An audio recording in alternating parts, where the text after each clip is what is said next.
शिवहर शंकर नमामि शंकर शिवशंकर शंभो। हे गिरिजापती भवानी शंकर शिवशंकर शंभो। नमस्कार मंडळी, श्री स्वामी समर्थ. बघा, यावर्षी 2026मध्ये शिवरात्र ही 15 फेब्रुवारीला रविवारी आलेली आहे. तर या दिवशी हा दिवस भगवान शंकराचा दिवस किंवा अत्यंत पवित्र व फलदायी दिवस मानला जातो. महाशिवरात्रीच्या दिवशी उपवास कसा धरायचा, कसा करायचा, तसेच कधी हा उपवास सोडायचा, आपल्याला महादेवाची सेवा कशी करायची, कधी करावी, कशी करावी, या दिवशी अभिषेक कसा घालायचा, या सर्व गोष्टींची माहिती आज या व्हिडिओमध्ये पाहणार आहोत.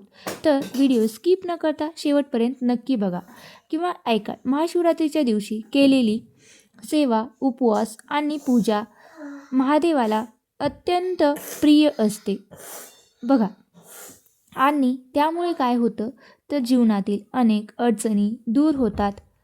आणि महाशिवरात्रीचा उपवास कसा धरावा किंवा कसा करावा, तर महाशिवरात्रीच्या दिवशी बहुतेक भाविक निरंकार उपवास करतात, म्हणजे ज्या दिवशी फलाहार फक्त घेत असतात, बाकी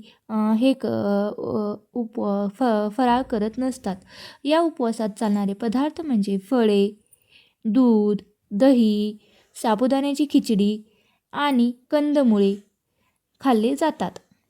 तसेच या उपवासाला वरई म्हणजेच भगर खाल्ले जात नाही. पण काही ठिकाणी महाशिवरात्रीच्या उपवासाला काही भागात चालत नाही आणि काही भागात भगर खातात. तुमच्या भागात ज्या पद्धतीने आहे त्या पद्धतीने तुम्ही करू शकता. म्हणून सहसा तर आपण या दिवशी भगर खायची नाही, पण भगर खाल्ल्यास महाशिवरात्रीचे व्रत तुटते असे सुद्धा म्हटले जाते. त्यानंतर गर्भवती व मासिक धर्म असलेल्या मासिक धर्म किंवा गर्भवती महिलांनी निरंकार उपवास करायचा नाही, कारण गर्भवती महिला म्हणजे 2 जीवांची जबाबदारी असते. त्यांनी फळे, दूध, उपवासाचे पदार्थ खाऊनच उपवास करावा. नंतर काय करायचं आहे तर तसेच मासिक धर्म असलेल्या महिलांनी देखील निरंकार उपवास धरायचा नाही आहे. बघा, या काळामध्ये शरीरात अशक्तपणा असतो. निरंकार उपवास केल्याने शरीरावर विपरीत परिणाम होऊ शकतो आणि त्यामुळे आपल्याला निरंकार उपवास करायचा नाही. त्यामुळे या दोन्ही महिलांनी निरंकार उपवास धरायचा नाही. उपवासाचे पदार्थ खाऊनच हा उपवास करावा. त्यानंतर उपवास कधी सोडायचा आहे तर महाशिवरात्रीचा उपवास दिवसभर आणि पूर्ण रात्रभर धरायचा आहे. नंतर दुसऱ्या दिवशी सकाळी आपल्याला हा उपवास सोडायचा असतो. त्याआधी आपल्याला म्हणजेच 15 तारखेची शिवरात्र आलेली आहे आणि हा उपवास आपल्याला दुसऱ्या दिवशी म्हणजे 16 तारखेला सोमवारी सोडायचा आहे. उपवास सोडायच्या दिवशी आपल्याला काय करायचं आहे तर दही भाताचा नैवेद्य महादेवाला दाखवायचा आहे किंवा भगवान शंकरांना दाखवायचा आहे आणि त्या दही भाताला थोडासा घास घेऊन आपण उपवास सोडायचा.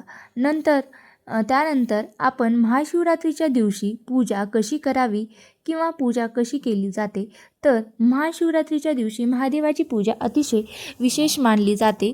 किंवा शिवलिंगावर पंचामृताने अभिषेक कसा करावा तर शिवलिंगावर पंचामृताने अभिषेक कसा करावा, दूध, दही, साखर, तूप, मध या 5 पदार्थाचे शिवलिंगावर म्हणजे पंचामृताने अभिषेक करायचा आहे. त्यानंतर आपल्याला 1 तांब्या स्वच्छ पाणी शिवलिंगावर व्हायचे आहे आणि शिवलिंगावर तांदूळ व्हावेत. नंतर काय करायचं आहे तर तांदूळ वाहिल्याने घरामध्ये अन्नधान्याची कधीही कमतरता पडत नाही किंवा भासत नाही. बेलपत्र शिवलिंगावर अर्पण करावे. बेलपत्र महादेवाला अत्यंत प्रिय आहे. आणि त्यानंतर धोत्र्याचे फूल किंवा पांढरी फुलं महादेवाला अर्पण करावी. म्हणजे जसे जे महादेवाला प्रिय वस्तू आहेत त्या आपण सर्व अर्पण करावी. शिवपार्वतीची एकत्र पूजा करावी, कारण शिवशक्ती एकत्र पूजली गेली तरच गृहस्थ जीवन सुखी होते, म्हणजे संसार सुखाचा होतो. म्हणून शिवासहित पार्वतीची देखील पूजा आपल्याला या दिवशी करायची आहे. नंतर काय करायचं आहे तर अभिषेक तुम्ही सकाळी, दुपारी किंवा संध्याकाळी कधीही शिवलिंगावर करू शकता, जसे तुमच्या वेळेनुसार तुम्ही करू शकता.